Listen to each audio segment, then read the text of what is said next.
Kia ora koutou. Nau mai haere mai ki tēnei hui. It is an absolute pleasure to see so many people in the room tonight for what's going to be a wonderful debate, getting us thinking about education and the issues that are facing us. My name is Louise Green. I'm principal here in Wellington at Candala School, and I am a member of National Executive of NZEI, and one of my great pleasures is to be the liaison person for the Wellington Area Council, and it's tonight's event has been organised by Wellington Area Council, and I think that their community forum that we've been charged to organise is just top of the pops. We have got amazing people who are supporting us tonight. We've got a great program ahead of us, and I think this event's going to be absolutely wonderful. So Wellington Area Council, thank you for your support, and let's get the show on the road. It's my job really is to set the scene for why we're here. And I just want to start by saying that New Zealand has a great public education system. Yeah. I'm going to say it again because we really do. We hear it over and over again, but we hear it as lip service. I honestly believe after 30 years in this game that New Zealand has one of the best education systems in the world.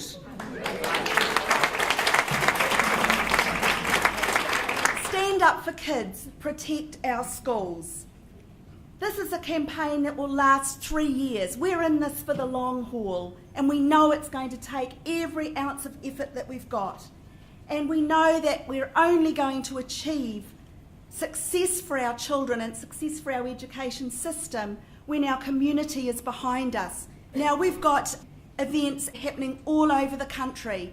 We've got a community survey going so that we can really understand what it is our community wants from us as teachers, and developing resources to take our message out to the community. But basically, this is our message. Let's protect our world-beating education system. Let's put in the resources to improve what we know we can do, and so that all children achieve by attending the best local public school they can.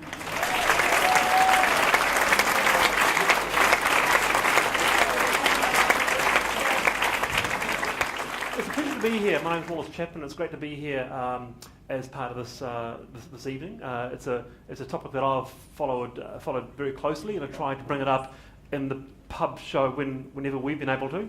And it's great to have such a big turnout this evening as well. League tables, national standards, as Louise said, rewarding good teachers, not the bad ones. The charter schools idea that's mysteriously popped out post-election, just as Banksy comes back on the scene, the Banksonator himself.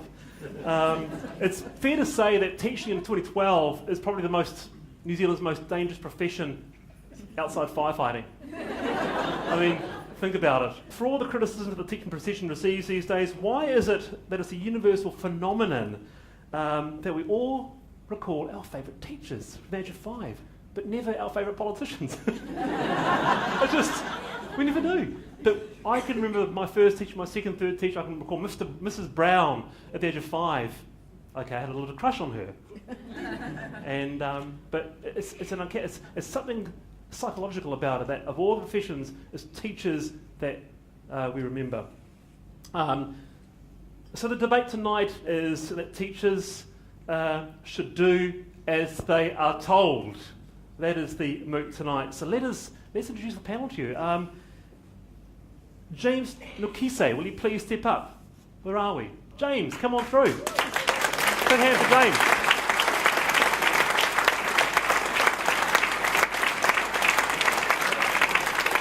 Good to have you on. This is like an award ceremony. Crazy. Take a seat. You're for the Affirmative.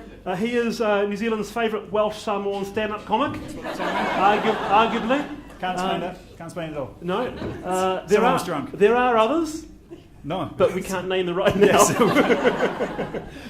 And he is a 2005-2006 Ability nominee. His first play, The Minister's Son, got nominated for a Chapman trip. James, who was your favourite teacher at school? Who's my favourite teacher? The crazy ones. I went to St. Bernard's College. Do you guys know that? Yeah, yes. That's a good response because the teachers there are insane. Name one favourite teacher. Mr. Watson. He was a 60-year-old, Neville Watson? Great man. I think he was 112 when I was there. He South African dude, but he taught all of these Māori and Pacific Island kids the joy of T.S. Eliot and The Great Gatsby and Shakespeare. I know you guys can appreciate how hard a group of 14-year-old boys. No, it's the Hollow Men. It's really significant. Oh, come on, Mr. Watson, can we just? And then he started telling us how he invented all of the new rugby rules to get us on board. He's still convinced. He you know how when you kick a rugby ball over the goalposts, you go in a curved line. He's still convinced he invented that in South Africa. Brought it over with him. So yeah, he's my favourite, I think. Good to have you on. You're the Affirmative. You're leading the Affirmative. Yes. Will you please welcome, she really needs no introduction, Ginette McDonald.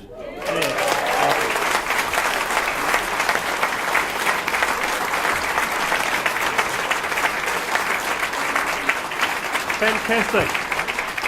Ginette, good to have you here. Oh, very fashion week. Very fashion week.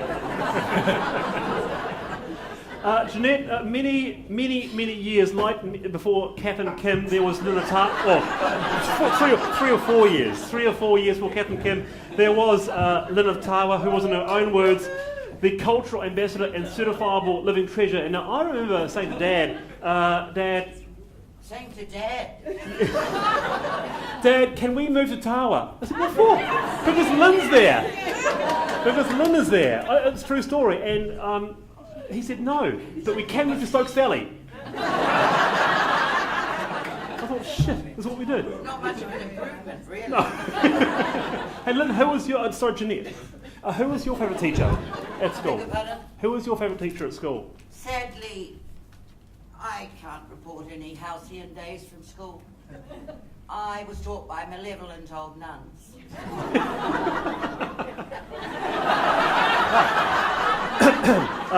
Uneducated, bitter harpies. There was one ladylike nun, a gentlewoman, shall we say, because it was a French order, called Mother Vavasor. She was the thing that struck me about nuns is that they were always whittering on about how we had to see the good, Catholicism was about seeing the good in people, and they always saw the worst, particularly when it came to me. Mother Vavasor saw through that, she saw into my soul, and she taught me slip stitch and embroidery. Ginette All I've got McDonald. to say. Very useful skills. I can just see the Dom Post lead tomorrow morning, uneducated bitter harpies. Hiccup Rada, I reject that. Will you please welcome, ladies and gentlemen, Dave Armstrong is here as well. Dave, good to have you here.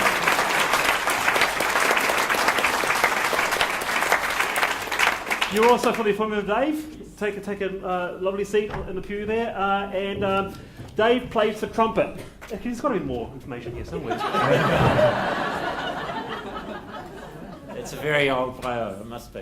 There must be more. Oh, yes, here it is. Yes, he plays the trumpet, but he also does other stuff in his spare time. He's involved in theatre and TV. Screen credits include 7 periods of Mr. Gormsby. Script editor for first series of Brotown and wrote 4 of the great PR political satire Spin Doctors, and you know what, plays the trumpet really well, being very, very well, being in the NZEI and the Auckland Philharmonia and many other things. Hey, Dave, what about your favourite teacher? What about you? I was very lucky as a playwright. I had some really bad teachers who've all appeared in plays. So I've got my revenge. It's really good, as well as my poor old parents who appear in some of them. And no, I had some very good teachers, though. One that stands out. Name one. Mrs. Fox at Wellington High School, secondary teacher, taught me how to write. First lesson we ever had was Jonathan Swift on satire, and she said, Here's Swift's rules for servants. And this is called satire. This is what we do. And a good satirist will look around at his environment and make a joke of it. Next morning, on her desk, rules for English teachers that I'd written overnight. Never go to a movie unless it's been recommended by The Guardian or New Statesman. And at the time, I got an A for it, and she read it out to class. And my two brothers, who went to a very strict high decile school in central Wellington that I won't mention, said, Jesus, we'd get caned for that. That's the team, ladies and gentlemen. There's the team. My God,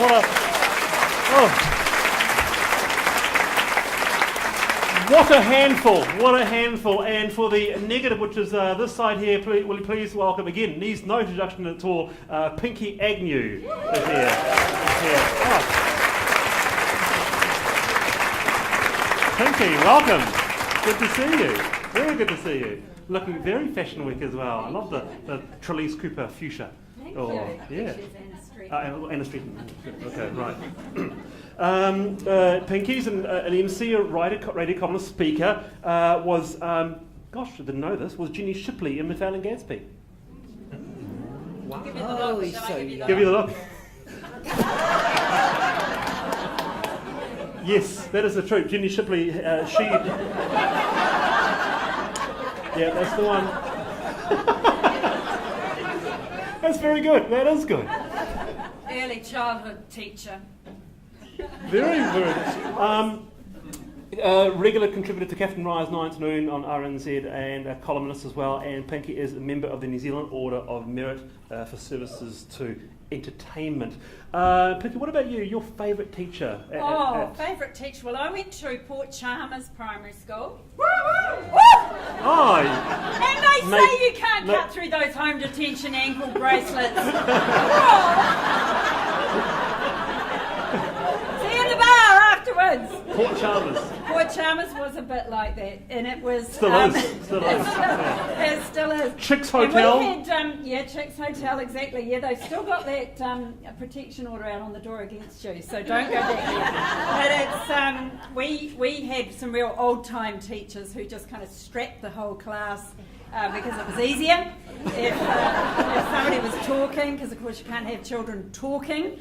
And you can imagine how many times I got thrashed, but we had this influx of earnest young teachers who came straight out of Teachers College. This was in 1960, and they had kind of bowl cut haircuts and, you know, ripple-soled brothel creeper suede shoes, and that was just the women. And taught us to play Kumbaya, and that was Mr. John Bain. We had two teachers called Bain. Bain is a big name around the Dunedin area. And not so many of them now. And anyway, still too soon, sorry. We had Mr. Gary Bain and Mr. John Bain, and Mr. John Bain was my favourite because he did teach me to play Kumbaya, not only on the guitar, but on the melodica.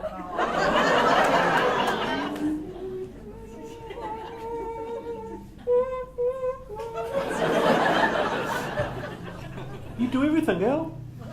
That's amazing, that one. I know, Wow. it's a melodica. I just feel like we should scrub the debate and have chats. Honestly, stories are interesting. This is great. I don't want to go around, what's your worst teacher? But that is, I'm always really interested about, get back to that, why do we remember teachers? Maybe someone's done a study, or maybe you can bring it up with Captain Ryan someday. There, Pinky. Anyway, we've made a bit of a mistake in the lineup, so apologies for that. We've got a real teacher in for tonight. We have a real teacher on the panel. Amazing. I mean, shouldn't we take a cue from the government where you don't listen to people who do it? But we've decided to. And his name is Perry Rush. Yay!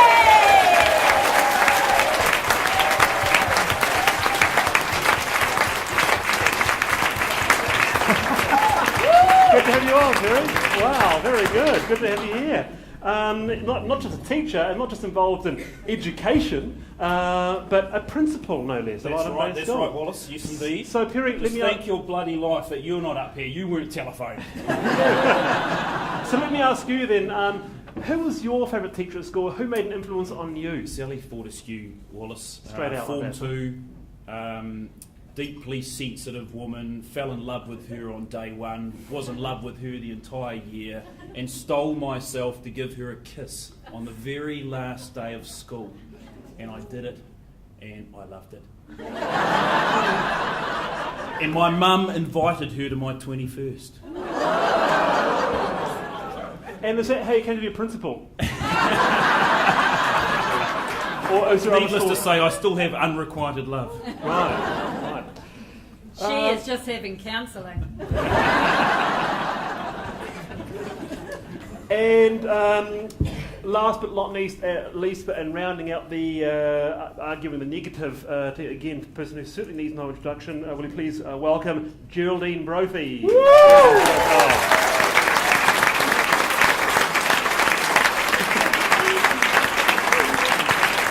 Good to see you. Good to see you. Fantastic stuff. Heavily involved in theatre and TV for many years, including Best Performance by an Actress at the Qantas Film and TV Awards for a film that I loved. I went to see it. I actually went to see a New Zealand film at the film cinema. Isn't that great? Boy. Yeah. I was in that. Yeah. I was going to say Second-Hand Wedding. And you'd be right. Right. And many other things that, of course, you always brings up, but Moira on Shortland Street as well. Well, who's your favourite teacher? Who made a real impact on you? I didn't go to school once. Oh, right, okay. All right. I had a brief sojourn at Sacred Heart College in Lower Hutt where I went to smoke. At the ignominy of forming the very first student strike. Wandered round. I was expelled for carrying around copies of Pedagogy of the Oppressed and School is Dead. So we won't say any more. I can do it. Second lead post, Don Post, the lead. I didn't go to school, Geraldine Brophy. Heke Prada. There will be some. That's the teams, ladies and gentlemen. For and against, and the moot is that teachers should do as they are told. 6 minutes each. And then someone wraps up, and then you guys get to choose the winner by the applause and that such stuff. So let's start. Let's get straight into it. So 6 minutes, and who would like to start? Do we have a leader, or should I just pick? Let's start with the 4, and let's start with James. Oh, you haven't taken a swig of your beer, are you? Leader Starts with the leader. That's us leaders. Oh, right. You're the leader, are you? Oh, right. Okay. It's a good start. It's very hierarchical. Very hierarchical. Did you bring a trumpet or anything? You can No, raspberries for a living. I thought you did. Okay, you take it away. Can we do it from here? No, up here. He knows less about debates than I do, and that's saying something. Anyway, kia ora koutou, talofa lava, namaste, and as Hone Harawira would say, what's up my niggas? My name is Dave Armstrong. I'm here tonight to lead the Affirmative team, who will not just argue but brilliantly convince you that teachers should do as they are told. How my wonderful team will argue that, I'll leave as a surprise, because when we talked 2 minutes before we came on, we were still writing our speeches and had absolutely no idea. But just why should teachers do as they are told? A, because the rest of us know what's good for them. It doesn't matter if you've never taught a class in your life, if you've never studied education. If you're an ordinary Kiwi, you're an automatic expert. It's just like sport. We, the non-teachers, well, I'm a failed teacher, but I won't go there. We're the non-teachers. We're pushy parents on the sidelines, and the teachers are the poor little kids in the middle of the field kicking the ball in the mud who'd much rather be at home on PlayStation or having cello lessons, but we tell them what to do. The second reason teachers should do as they are told is that they like it that way. As a failed teacher myself, I know that teachers secretly love rules. They love boundaries. They love being told what to do. You don't believe me? Go to a bloody staff room and read the rules on the walls. This ground coffee is for English teachers only. Everyone else use instant. Please do not take cookies from the biscuit partaker without permission. Would relieving teachers please use the Arkarot cups and not Miss Pennington's... And not Miss Pennington's special mug her sister brought her back from London. Oh, okay. Teachers spend all days making rules, and that's why they love them so much. Teachers remind you of the difficult kid at the back of the class who misbehaves all the time. So you go to the principal to work out just what you can do, and the principal looks at you with a look in their eye and they say, Joey's just a poor kid who's actually crying out for some rules and boundaries and a bit of discipline in his life. He's looking for someone to tell him what to do. That's teachers. The government needs to tell teachers to sit up straight, bums down, heads up, don't smile until after Easter, the next election, and the country and everyone will be much better for it. We'll even love them for it. And of course, the third reason, ladies and gentlemen and comrades, that teachers should do as they're told is that when you agree to take part in a debate, you have no bloody choice in which side you're on. Now, speaking of debates, there's an education debate going right on at the moment that you know. Since 2008, our glorious national government have valiantly struggled in their dealings with the stroppy teachers' unions. Or perhaps I shouldn't call them that. We've got the NZEI, which I stress is not a union, it's an institute. We can't possibly have our nice, friendly primary teachers being called a union. Then there's the P bloody T bloody A. And that's not a union either. It's an association, like the Association of Consumers and Taxpayers, the National Rifle Association. But at least there's the principals. Hold on, we have the Principals Federation. That's like Federated Farmers. Possibly not as right-wing, maybe more right-wing. But at least they're not dirty members of the working class who gets their hands dirty and go on strike all the time.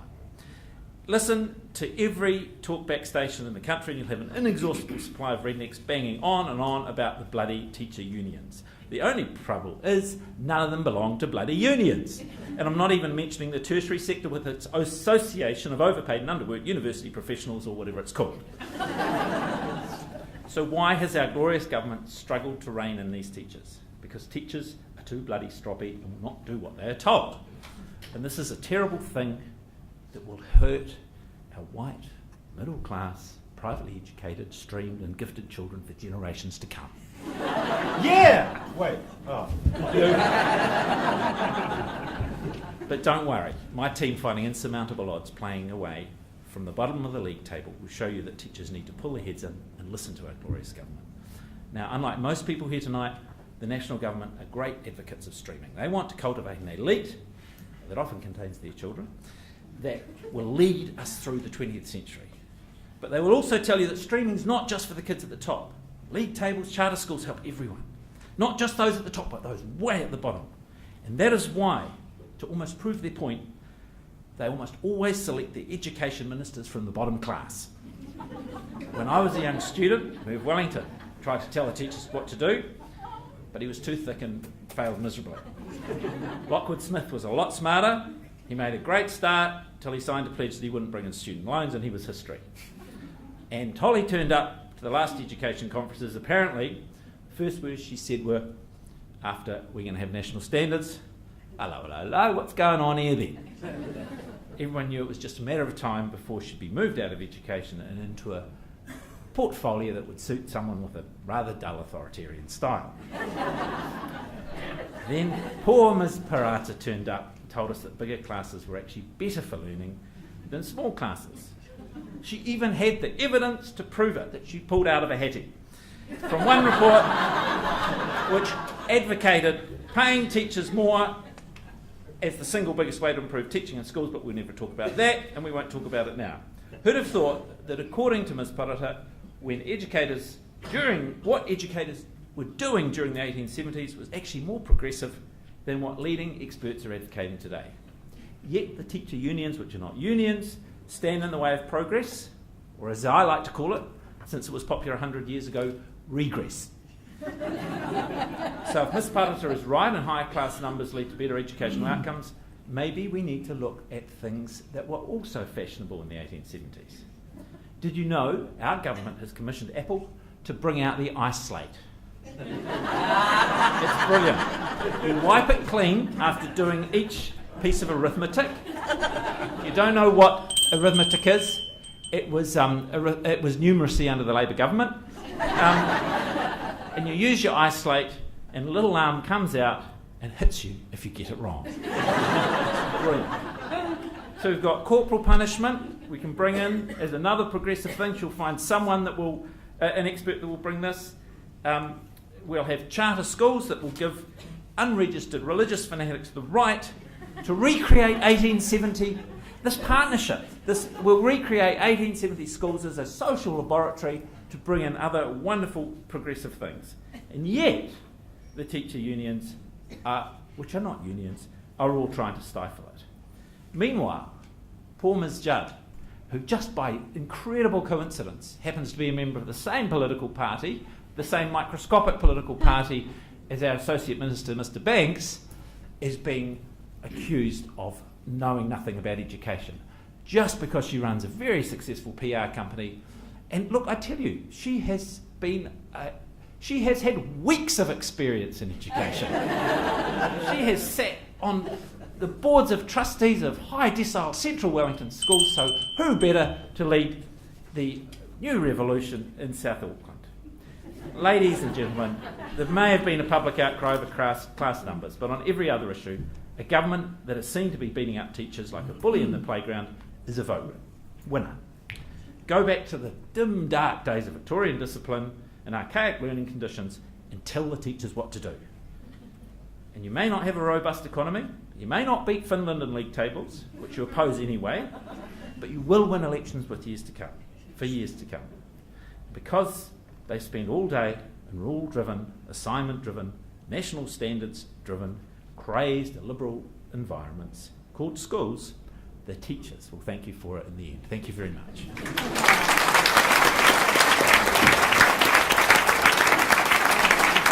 Thank you, Dave.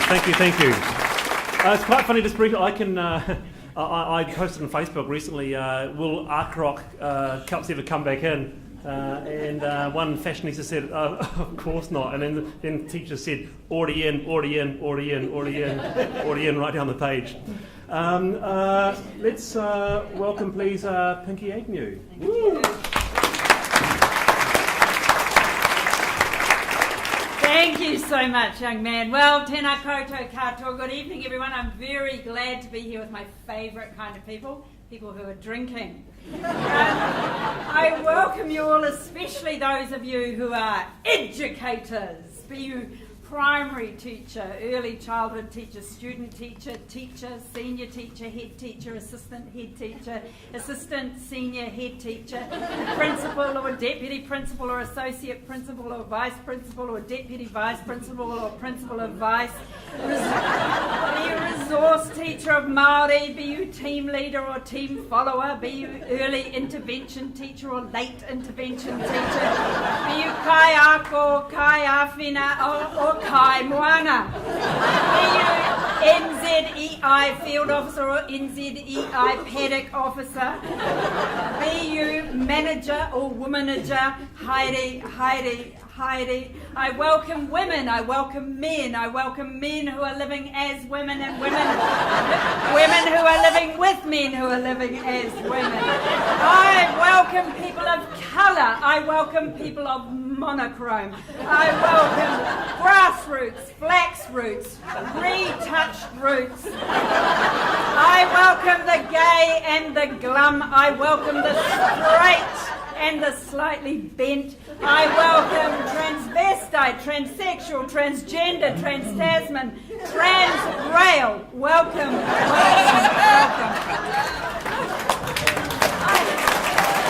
hope I didn't leave anyone out.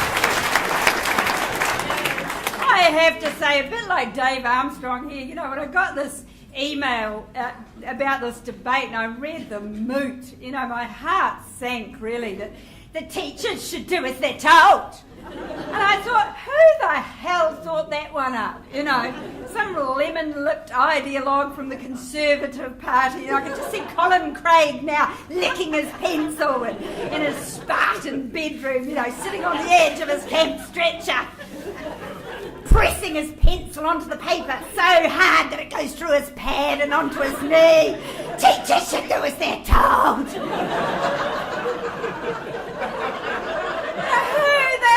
Thought of it. Was it the Minister of Uneducation, Heke Parata? You know, writing a job description for the charter schools. Teachers don't need to be qualified, but they do need to do as they're told. Or was it John Banks who thought, and I use the word loosely, who thought up this bloody note? There he was last week, braying like a half-witted, knackered donkey. There he was on that well-known voice of common sense and reason, Radio Rima, saying he believes that the world was created exactly the way it was described in the Bible. Actually, he's got a point. I have to say, I do believe that we're descended from monkeys. I just don't think I'm descended from the same monkey that he is. The only man in history to have had a DNA test and failed. Yes, Banksy. Teachers should do as they're told by Banksy, yes. Now, I know that this debate is for a good cause, because, of course, now that National have got their buttocks suctioned onto the front benches like a pack of sumo wrestlers at a fisherman's table buffet. Education isn't exactly a priority anymore, is it? It's not as if any of them value education. I mean, we've all heard John Key doing to the English language what cowboys do to each other on top of Brokeback Mountain.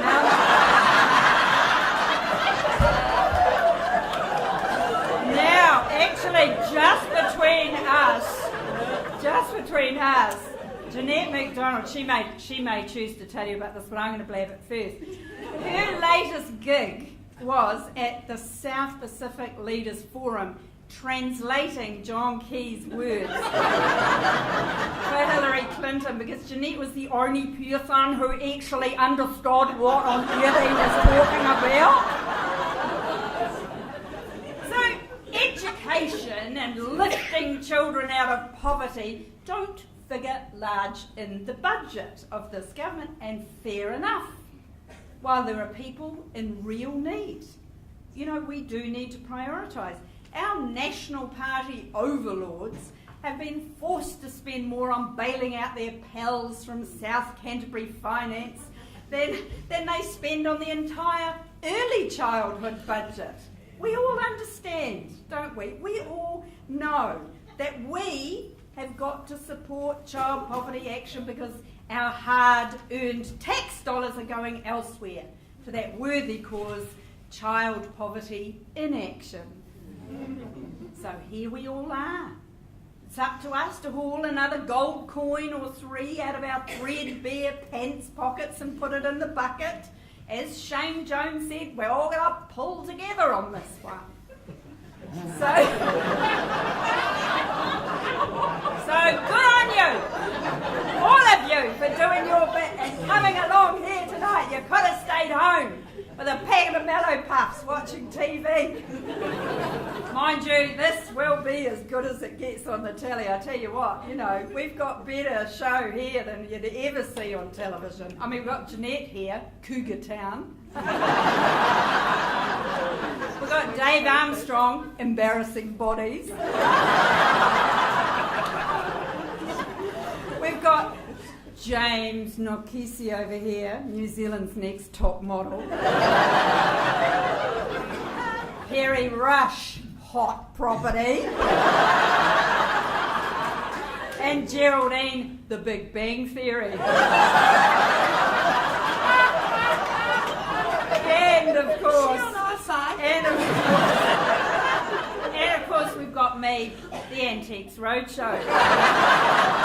Oh, Not forgetting our delicious MC, Wallace Chapman. Oh, I know what show you'd be in. The crowd goes wild. Lucky Jerry Brownlee's not here, or we'd all be watching 2.5 Men.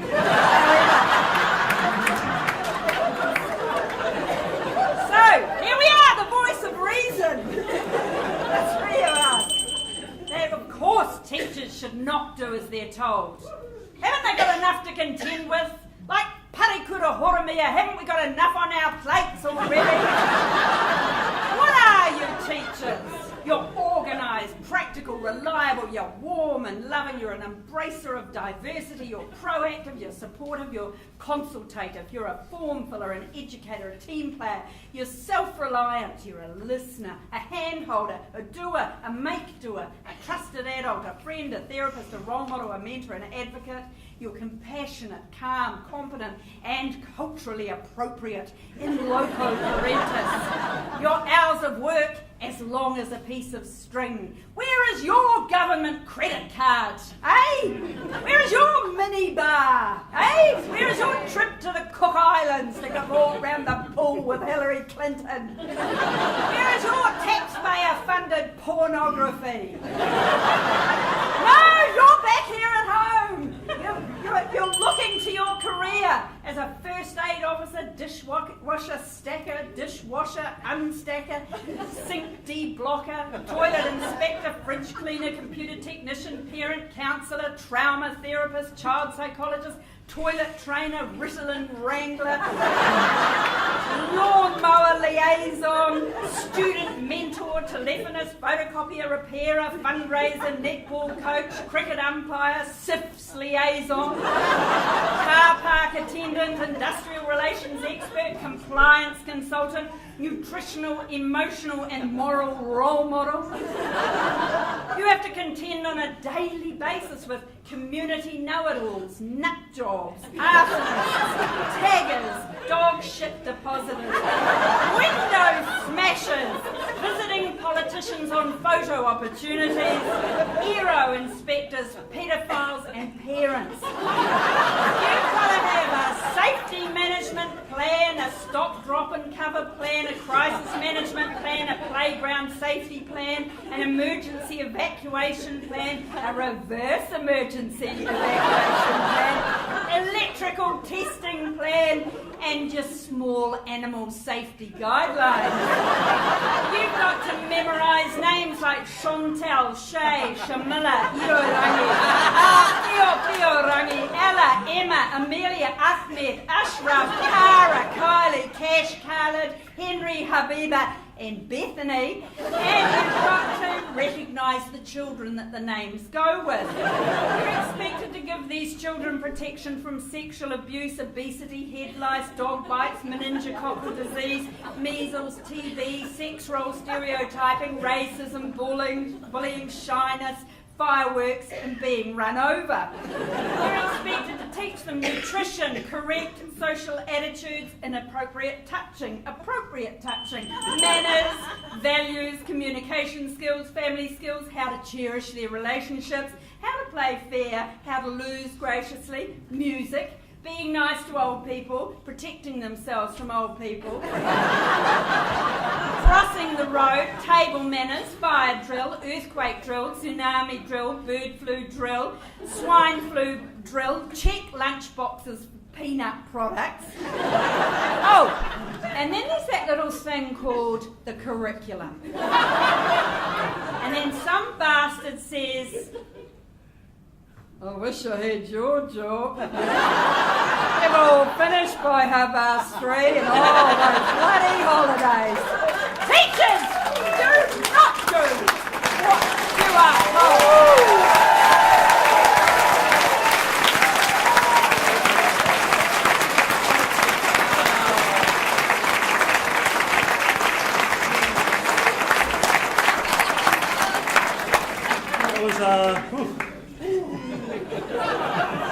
It was Pinky Agnew on the history of the world.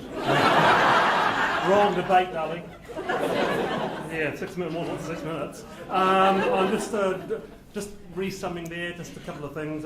Gay and the Glum, Monochrome, Brokeback Mountain, Radio Arena, John Banks, Sumo Wrestling, Jerry Brownlee, Paedophile Parents. You could have seen it at the live workout. Just saying. Now, for the other side, the affirmative, will you please welcome Ginette McDonald.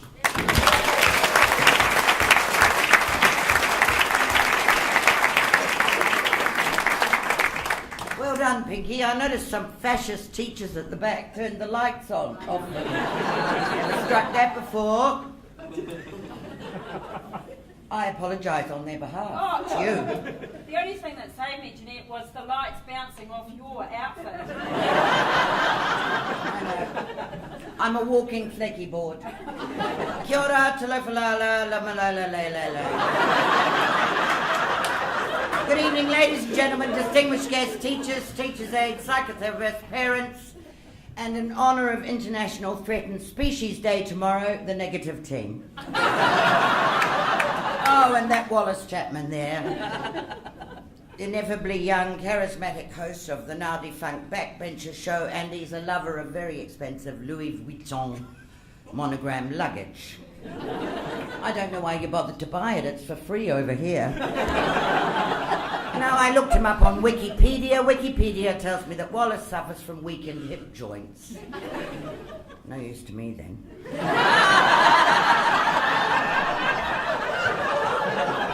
Bad, yes.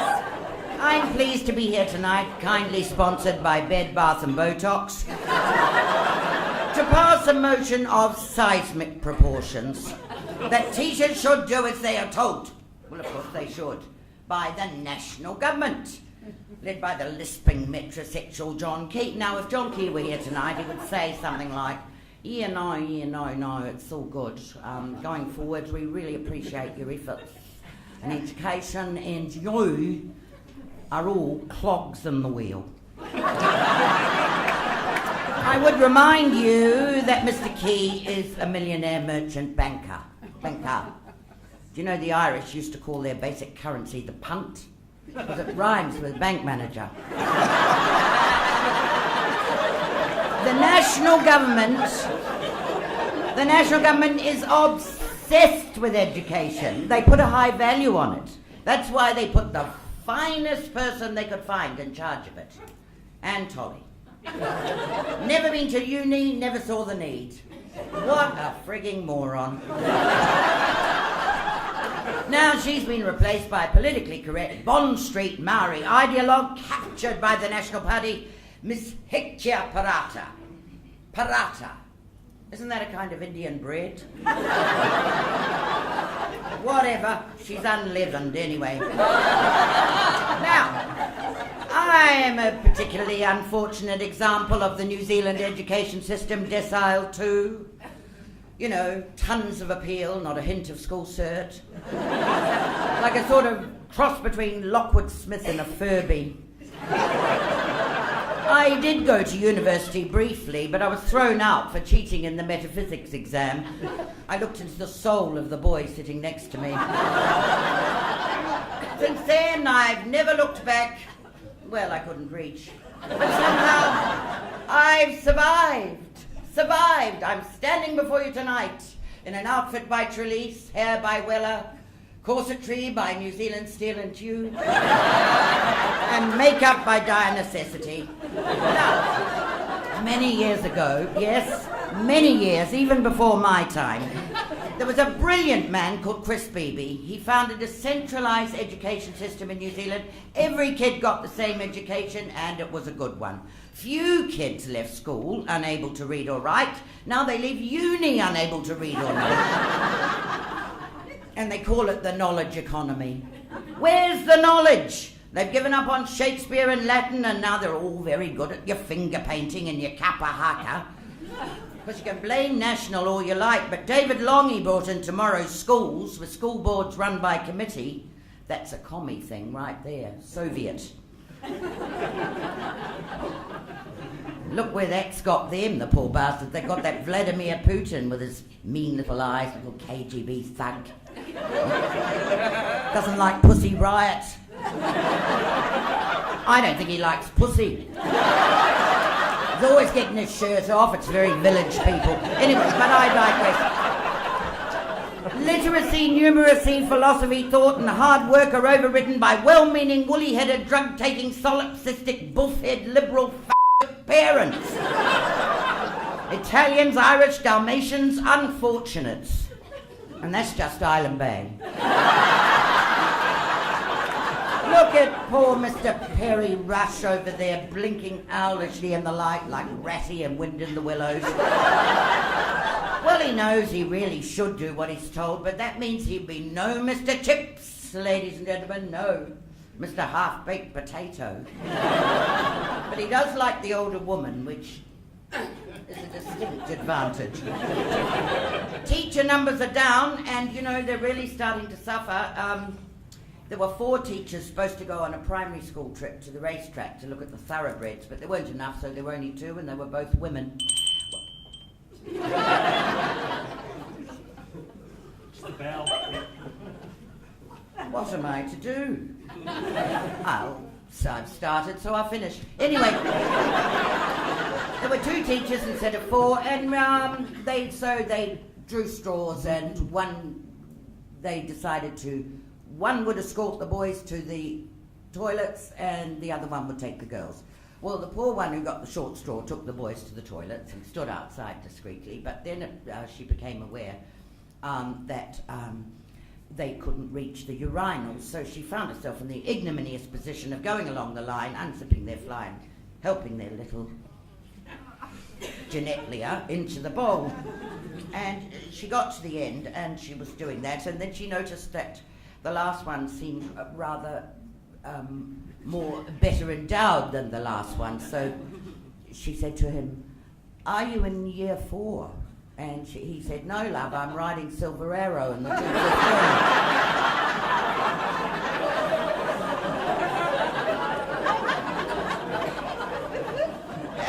There's an argument for teachers doing as they're told. You see, I am the product of an ancient order of nuns, and they had strong principles, which were given them by the Pope and God, who came in as a consultant. Dead yellow nuns with huge noses were laid out in the chapel in open coffins, providing an extra bit of stimulus for us at benediction, their parchmenty dead hands clenched together, entwined with rosaries. Ah, memories. Such happy times. There was one nun there who just could not abide me. She was a ghastly little dried-up, curranty-eyed, dyspeptic creature, she was, always banging away at me on a wooden clacker and nagging at me. So one day I snapped. I knew I had to do something, even though I was only 9. I said, "Listen, Sister Mary Discipline, just go and get Well, she hurled off a wimple, threw away a wooden clacker and took up with the repulsive simian-looking school gardener, and she's never looked back. Teachers should do as they are told, so.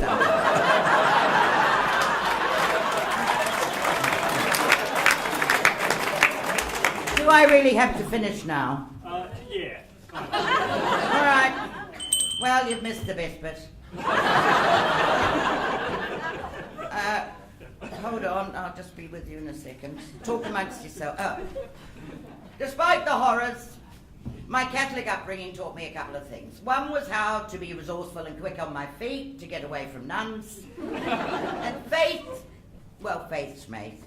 We were taught we have a free will and we have a conscience, and we were encouraged to deploy it. So teachers should do as they are told, according to their consciences, to man up and present themselves as shining paragons of leadership. Because after all, life is like a dog sled team. If you ain't the lead dog, the scenery never changes. Thank you very much. Ginette McDonald. Fantastic.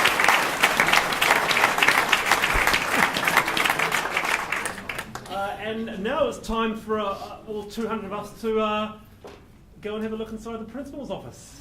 Perry Rush. Welcome to the stand, Perry. Just repeat after me. Hi, Perry. Hi, Perry. Hello, my name is Perry. And I am a teacher. I feel like I'm at AA. That teachers should do as they are told. Doesn't wash, does it? Doesn't fit. No. Teachers putting up and shutting up. It's just incongruous. I was listening to national radio just yesterday, and I heard something that reminded me of the sheer stupidity of such a premise. Apparently, in India, they're marketing a vegetarian Big Mac. You heard me right.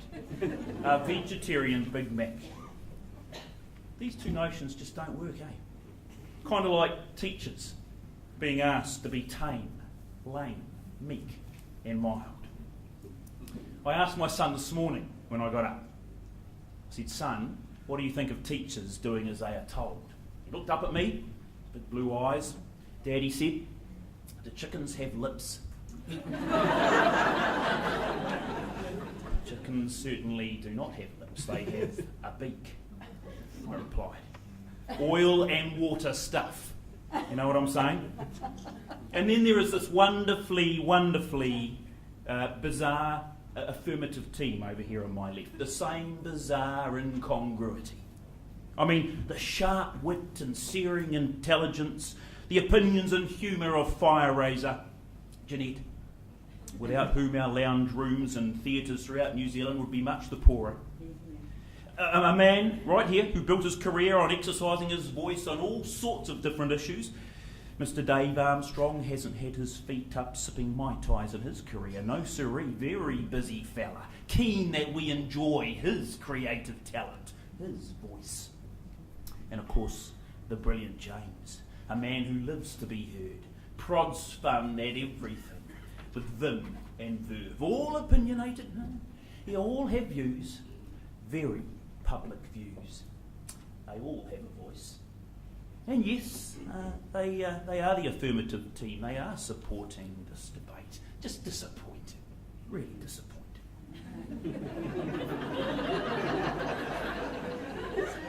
Now, I'm not one to point out the obvious, but I will. Those in glass houses Throw stones. I wouldn't want to use such a harsh word as hypocritical, but I will. A tad hypocritical to hog the opinion, giving all to oneself and deny it to the very people responsible for growing the abilities we see on display here. That's appalling, isn't it? And if the moral stance of the affirmative team is suspect, who else would expect teachers to do as they are told? Well, certainly our government, who struggle with pesky teachers every day. But perhaps those in power have forgotten that we live in a democracy. The last time I checked, I think freedom of speech applied to a little more than just the election day. I mean, did I miss a meeting? What about the 1,094 days in between the elections, when I presume the affirmative think teachers should just stick to their knitting? Democracy has lungs, eh? You suck in and out on the oxygen of discourse and you'll find that your democracy won't need resuscitating. Now, folks, we do have some significant character witnesses in our corner. Not least the former Minister of Education, who shall remain nameless, but whose initials are AT.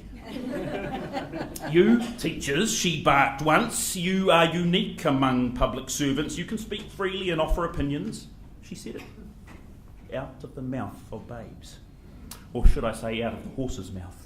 Of course, I refuse to confirm at this juncture the veracity of the claim, as reported in the New Zealand Herald, July 2, 2010, that this certain former Minister of Education stated that teachers cannot pick which government laws they follow and administer, and that she tried to hose down teachers' opinions by stating she had made representations to her colleagues to preserve free speech of teachers.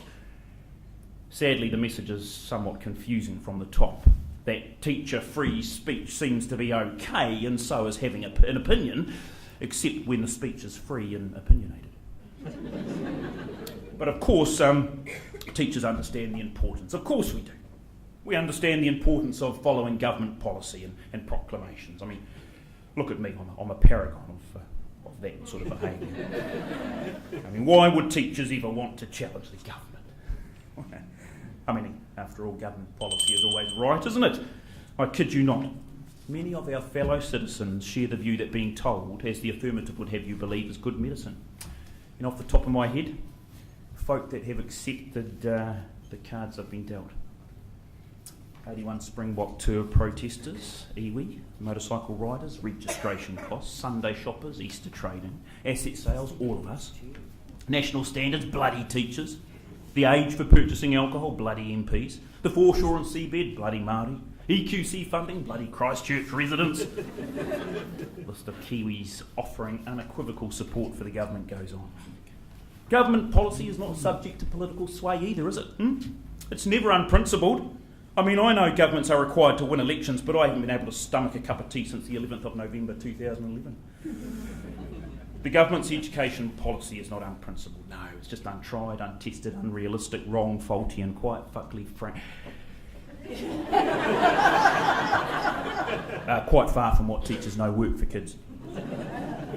But put up, shut up, that's the mantra of these blokes over here. Teachers, cross your arms, sit up straight, don't speak without being spoken to, take your medicine, open wide. Here comes the train, open wide. Performance-based standards, rigour, testing, knowing, measuring, value-added standards. Do better, not good enough, underserved. We know best. 1 in 5 underachievement, knowing. I know, don't behave, absolutely blame, stand in the corner, goddamn you. 1 in 5 competition, bad boy, do better. Woo woo. You know, I am feeling strangely pussy riot-esque at the moment. I am. Thanks, Ginette. I am going to stand in the church of the neoliberal. I'm going to slip on that colourful leotard, that weird-looking face mask, and I'm going to sing a song. Here it is. It's about a job summit. It's maybe held in Auckland in one of those flash hotels, you know the ones? We won't be talking about a national cycleway, but maybe we'll go for that paper bag lunch, just like we do in schools. And at the summit, in that flash hotel in Auckland, you know, with all the important big wig sector people there, I reckon teachers should make the government an offer. Here's the offer. To get the economy going and out of the mess that business is in. And what can teachers offer? How about the leadership of a world-class education system lauded across the OECD as being in the top few? How about a system where collaboration trumps competition every time? How about performance being driven by a genuine care for kids as opposed to more money in the back pocket? How about an absolute commitment to challenging bad ideas and bald pandering to ill-conceived populist policy? After all, we've got to stem the flood of refugees to Oz. I think that'll work. More teacher voice, not less. The boardroom subjugated to the classroom. Oh yeah, and of course, we've got to defeat the premise tonight, Thanks.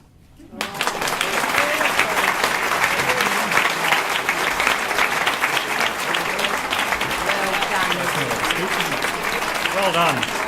Very much. Very, very good. Ginette, just thinking, gosh, if we had a principal like that, we'd have stayed in school, huh? He's hot.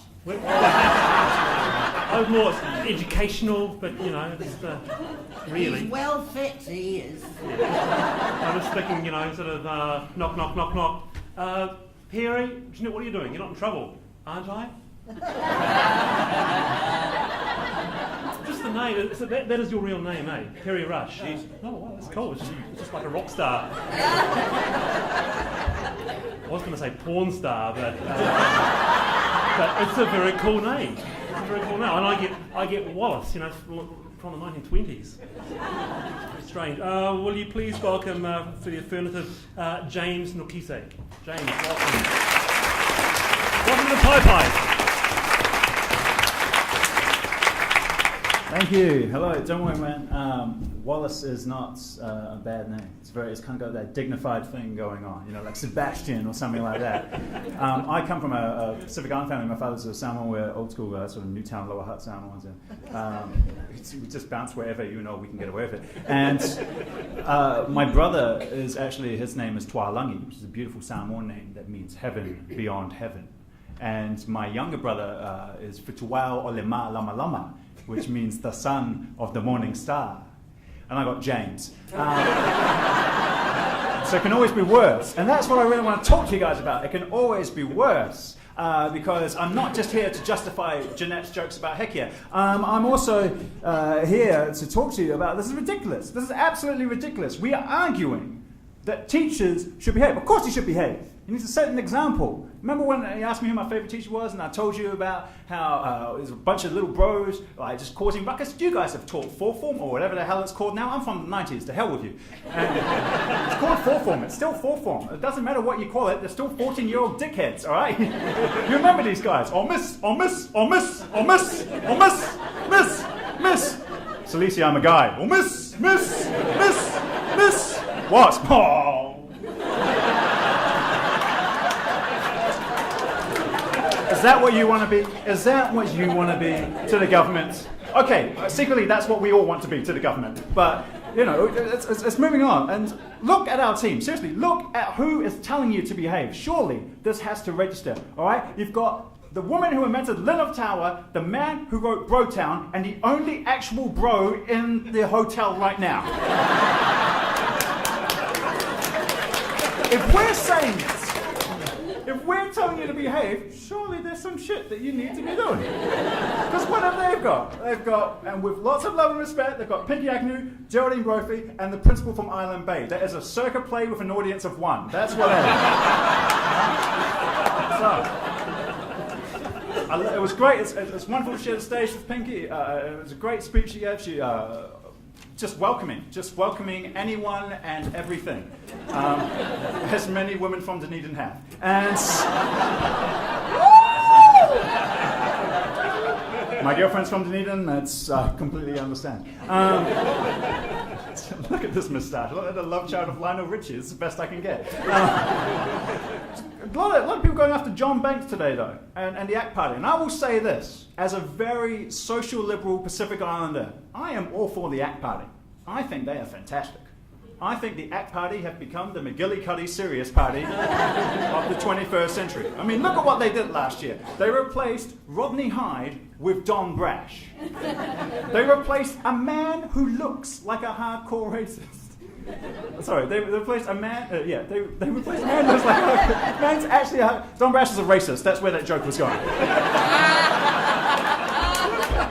There's no way to save it. I led them in. Because what's his economics policy? I'm going to get rid of all the Asians except for my wife. She's for me. Hi, Perry. I'm a student. Really bad student. You're like the George Clooney of teachers. It's,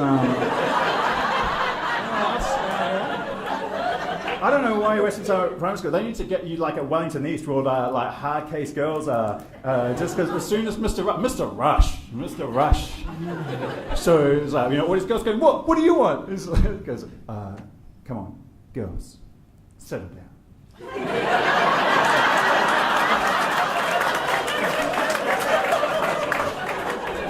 And she hasn't spoken, and I am looking forward to it, but I will say right now, as a former St. Bernard's College student, I give a tip of the hat that I cannot afford to Geraldine Brophy, because you got expelled from Sacred Heart College without being pregnant, and that is hard. That is more difficult than you can understand. You're making an assumption there. No, Pinky, I come from a Samoan family. You never assume they're pregnant. And for God's sake, you never ask. Never ask. Because our people are world champions at throwing small, heavy objects. Discus, shot put, toddlers, they will get you. Really? Already? My gosh. So, yes, what am I here to say about? I say, set an example. You've got to set an example because you have to understand. Teachers, you have to understand. It can always be worse, and it has been worse. You remember Lockwood Smith? That guy who means that we are all in debt for the rest of our lives? That guy, Lockwood Smith. His name is actually Alexander, but he calls himself Lockwood because he's a Kitsap politician. Who else did you have? You had Chris Carter, who was so stressed out by the job, he took too many vacations. You had Steve Mahari, who was so stressed out by the job, he decided he could do it better himself and went to Palmerston North. Do you have any idea how stressful the Minister of Education must be if you voluntarily move to Palmerston North? You had Anne Tolley, who would rather deal with criminals. And then you had Hekia Pirata.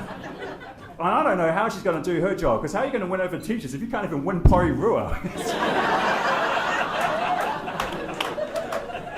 But you could do it. You've got to set an example, man. I'm serious about it. You've got to set an example. I mean, because these 14-year-old kids, man, they're just looking for some help. You know, I mean, I remember when I was at school, when I was an SBC boy. I mean, basically, the accent can be real. You know, the accent, man, it can be real tough. It can be real hard to get through to. You know, I mean, you just want to learn some stuff. But if you guys knuckle down and actually teach them the rules and don't focus on all of the shabam going on around, then you can actually get some great stuff through. Some of the best political satire I've ever heard in my life has that accent going on. I was on the bus, I was in Auckland last month, going from Manukau up to Auckland Central to do a comedy gig. I heard one of the best political calls I've heard in my life from a couple of bros sitting in the back of the bus, because that's where you sit, because you're hard. There's a few bros, and one of them went, man, donkey, why's he got to be a fail? Genius. I want that kid to grow up, get a law degree, become a politician, and stand in the debating chamber, but keep his accent. Point of order. Why you got to be a fail?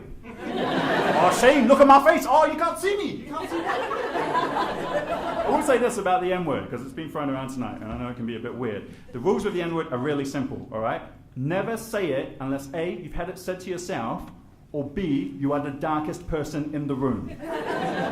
The only other way you get away with it is if you're ginger and you have anagram Tourette's. That is the only way. Because there are rules to be followed, people, and teachers should follow them too. Thank you.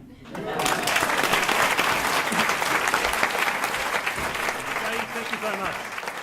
I must admit, James, that was actually the most brilliant sort of, I was transported immediately to the fourth form. Miss. That was, I was in Manarewa at that time, and you were right next to me. And I'm nerd rolling my eyes, and James, what do you want? You know, very, very cool. Hey, ladies and gentlemen, arguing the negative, Geraldine Brophy.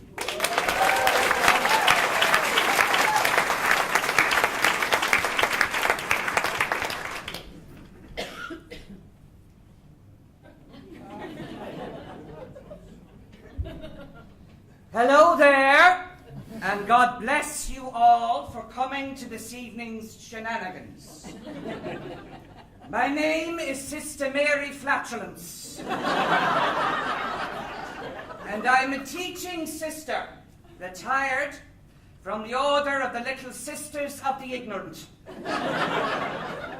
With 79 years' experience under my belt, and God's permission to boot the likes of your offspring up the backside, I know what I'm talking about. When I took my vows, I swore to live a life devoted to obedience, modesty, and humility. Just some of the 9 virtues that define the angelic nature, and thus what all human behaviour should aspire to. But this evening, we are not here to crack those nuts. The key thing to remember in this debate, the thing I wish to focus on, is that there are no angels here, only teachers. And teachers should not do as they are told, because teachers are defined by their ability to tell. They tell, and pupils are told. Simple, not complicated. And to make it even clearer, teachers are not here to make anyone's lives happy. Quite the reverse, in fact. Teachers are put on God's earth to make young people's lives miserable. This is their job. Parents are here to make young people's lives miserable. Otherwise, the children would never leave home and contribute to the world in a meaningless fashion. And if the parents and the teachers fail at making young people's lives miserable, then there's always the church. The one thing we don't want getting out and about is happy young people exercising free will and imagination. The boy left to his imagination in year 10 will only handle himself in an obscene fashion. His pencil case could become pregnant, I've seen it. The girl, allowed to exercise free will only text 12 little sluts a slimming and organise a cyber murder. No, no, no. Say after me. No, no, no. This is the key word we should be repatronising into the classroom today. No, not yes, yes, yes. Not maybe, maybe arbitration. Not counselling and second chance. The children under my rule were not happy. Sent to cold corridors, stilled by healthy fear and restful repression. They grew to adult lives that were better than those of their childhoods. Humiliations became useful lessons in how to live. Accept your lot. Don't get above yourself. All things being equal is an artificial sweetener. The children I taught were resilient, not rebellious. Corruption was a discreet sport for the wealthy. My students were, as expected, idiots, but they could all fill out the forms at Wins. Some of them were genius, and a lot of them were the stuff of psychologists' dreams. Many had personal accounts with pharmaceutical companies. The girls knew how to get pregnant and stay confined in a marriage. They knew how to budget for bread instead of expecting the government to bake it for them. Because as their teacher, I taught them the single irrefutable fact of being alive. Expect to suffer. But don't suffer in ignorance. If today's teachers continue to do as they're told by governments and pressure groups and lesbians and dwarves, we'll have namby-pambyism running rife. Understanding and sympathy leaking about unchecked. Now what use is that to the thick and the brainless? Rest assured, the talented will always get on. Look at the number of successful artists and writers who whinge with affection about being square pegs in an educational round hole. Because it gave them something to paint and something to write about. If they'd fitted in, they'd have been accountants with the IRD. But as we know, they are the very devil in disguise. No, teachers should not do as they are told, but tell it as it is, or else. Or else, we'll have a society with no measure of itself. A place where all manner of human perversity can walk about in public with no knowledge of geography. Traditionally, adulthood is a time when we all take a long, hard look at what we haven't done and decide how best to kill ourselves. But I say, look at what you've done and make it right. I'm sure many of you were told to come to this debate this evening, and like obedient little sheep, you did as you were told. And I'm glad you did, because tonight is the chance for change on a grand scale, similar to the activity of the Pacific Plate. I'd like you to examine your shoes and find within your sole your metal, the steel inside the velvet sock. Get into those classrooms and boot the little bastards you're here to educate all the way to hell. You'll be saving their lives. Start with no compromise and no excuses. Teachers are bossy by nature. They should guard against letting anyone else be in charge. I'd never let anyone else tell me what to do, not even God. Well, he's nice for a hint and a clue as to the reason for existence, but you can't rely on a man, even a divine one, for daily existence. I mean, look at the Pope. He sent his apologies for not being here this evening, and apparently the Vatican's busy with a garage sale for Europe. Left unchecked, young people will grow up to believe that doing what you want with your life is the way to go, when we all know you're here to be doing the right thing. Teachers are paid by our society to teach the next generation what the right thing is. However, the cast of characters that line up to tell the teachers how to teach the right thing is sadly underqualified. The politician is a natural liar. The bureaucrat is a licensed idiot who makes up problems as a means to a salary. And the family is really a cryptic crossword. You'll never solve it. You are part of the problem. There is no solution, not even in tomorrow's edition. So, teachers, do what you like.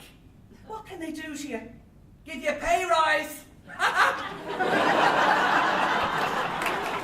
So, put your best foot forward, the one without the arthritis in it, and remember, no one has ever died from an overdose of potatoes.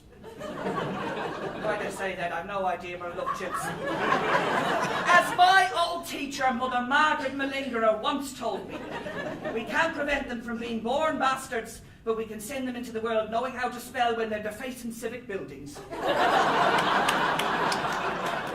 This moot this evening is really about the children, that sad little underclass whose existence we have to legislate for to protect them, not from life, but from us.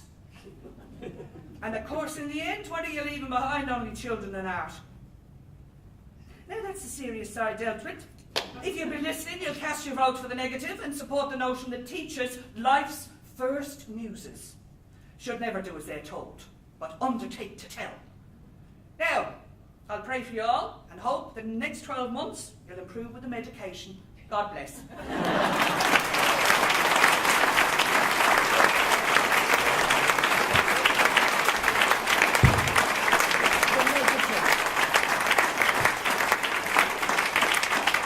Wow, Geraldine and Brophy, fantastic. I'm just being hit with so many epiphanies that I'm going to use over the week tonight. I imagine myself in a bar this evening, kind of had a few beers and saying, well, you know, all things being equal, it is an artificial sweetener.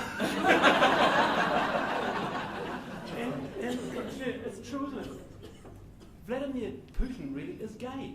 I think he's as gay as a French horn. Yeah. And Really stupid and thug-like and a bully. Yes. But that's got nothing to do with teachers. No. I don't know how you're going to choose this.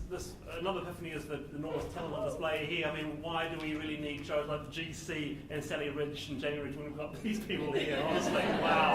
You're comparing us to the Ridges. Pardon? Just compare us to the Ridges. Oh, no. Like it was a good thing. Yeah. Now, affirmative, negative, Dave, are you going to speak for your team? No, I Negative goes. Oh, you Goes right, next, okay. yeah. Oh, no, it's arcane. Right, yeah. It's yeah. okay. Right. Yeah. Thank you. Take a stand. Thank you. No, that's right. The affirmative, God bless them, they have the last chance. So thank you, Wallace, and so glad to hear that you're going to be violating Geraldine's intellectual property at the bar tonight by stealing her material. How wonderful. And I just wanted to say to you too, Wallace, you know, you were asking the clearly rhetorical question, why do we remember our teachers when we can barely remember our parents? But that took me years of therapy. But that's because we spend more time with our teachers. We spend more time with our teachers than with our parents throughout those crucial years of our lives. And in some cases, like for me, that was a really good thing, so thank you. I'd also like to point out too that actually Rush is not a good porn star name, but that's just... Not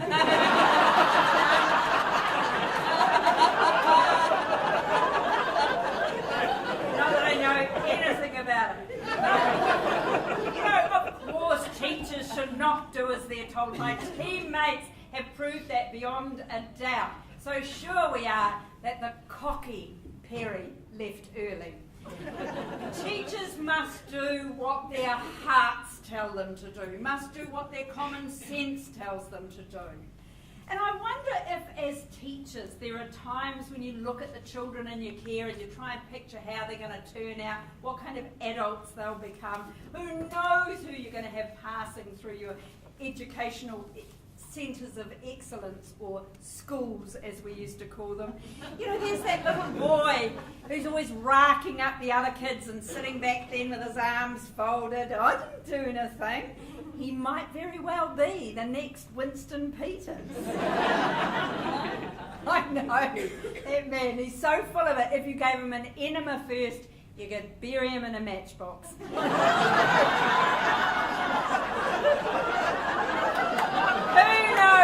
you might have the next Helen Clark.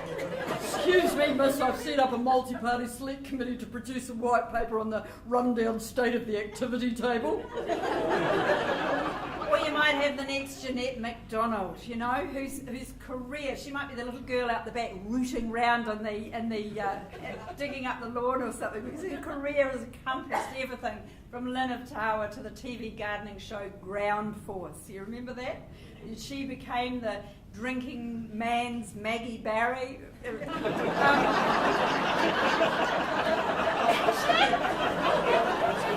Actually, I thought Jeanette's primary school had been closed down because I heard her saying that Tawa Primary School was shot. However, I digress. I don't want to slag them off. Poor old Davey's already sitting there looking like he's been ridden hard and put away wet, isn't he?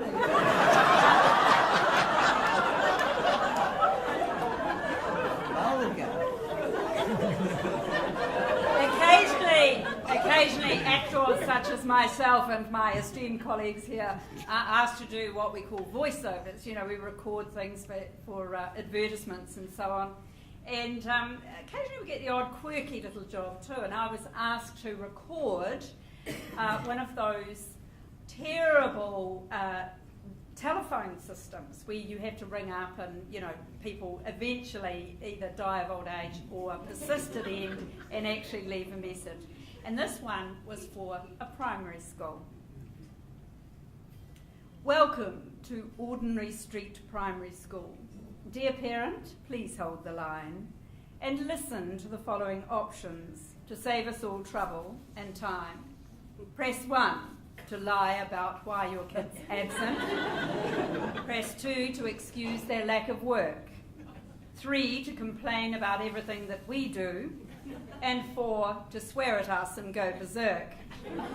Press 5 for information we've already sent you. If you want us to raise your child, press 6.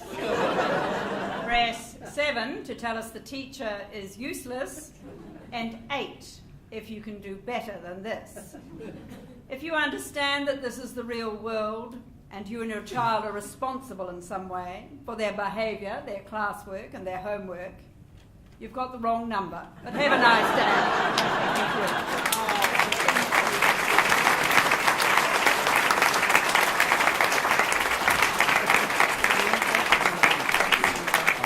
Thank you. Thank you very good. Thank you so much. Ridden hard and put away wet. Oh, sorry, it's a Port Chalmers thing. Yeah. I wouldn't mind. No. I've got to say that my Auckland friends warned me about this trip. They really did. They said, I've got this gig in Wellington. Right, yeah. Wellington, ridden hard. And anyway, not you, Dave. You stick to the trumpet. Dave, you sum up.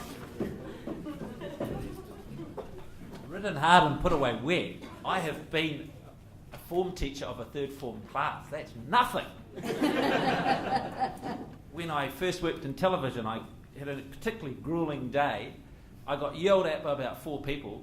I had scripts to do, and the producer brought me over and said, look, you've done really well, but I'm sorry, I lost my temper there and everything, and I hope you're okay. And I said, okay, I'm fine. I taught 3DA last year. No one called me a fat So I'm very sympathetic to the plight of teachers.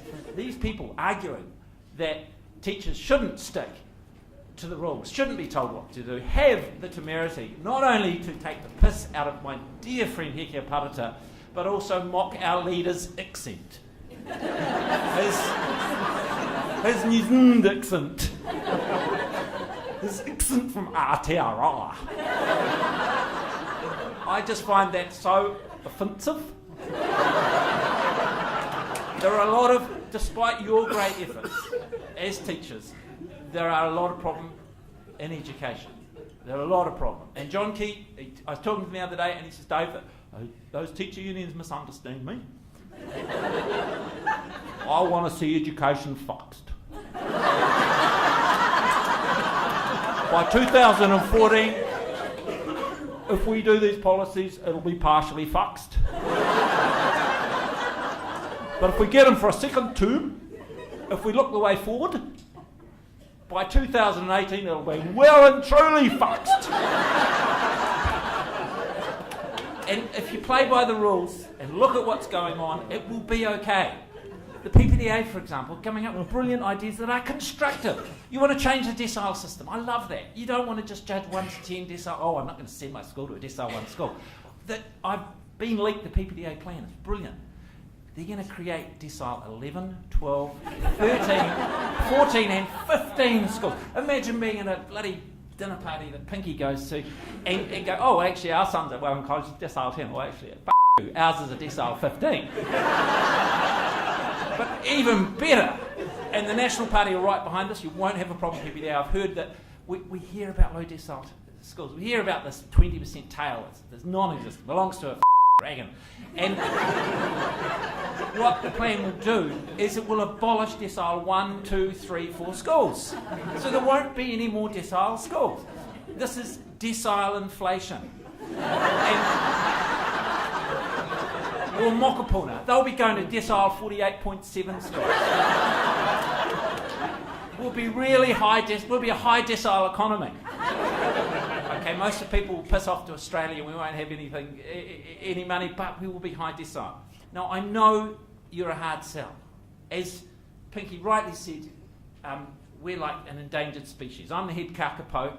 I think we have strong arguments, we have logic, we have all the things that are meant to be in the curriculum, and I'd like to thank our team. I'd like to thank Ginette for taking us down a trip down memory lane. I'd like to thank James for taking us on a trip. A mind-enhancing, performance-enhancing trip. And I just think it's absolutely apparent that teachers should do what they are told and stick to the rules and tell us that we are right. Thank you very much.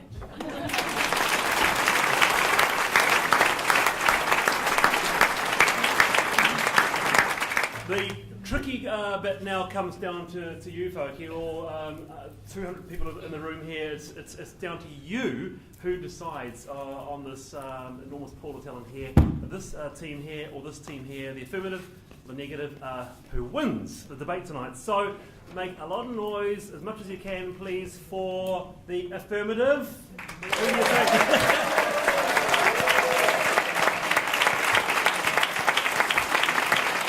The negative?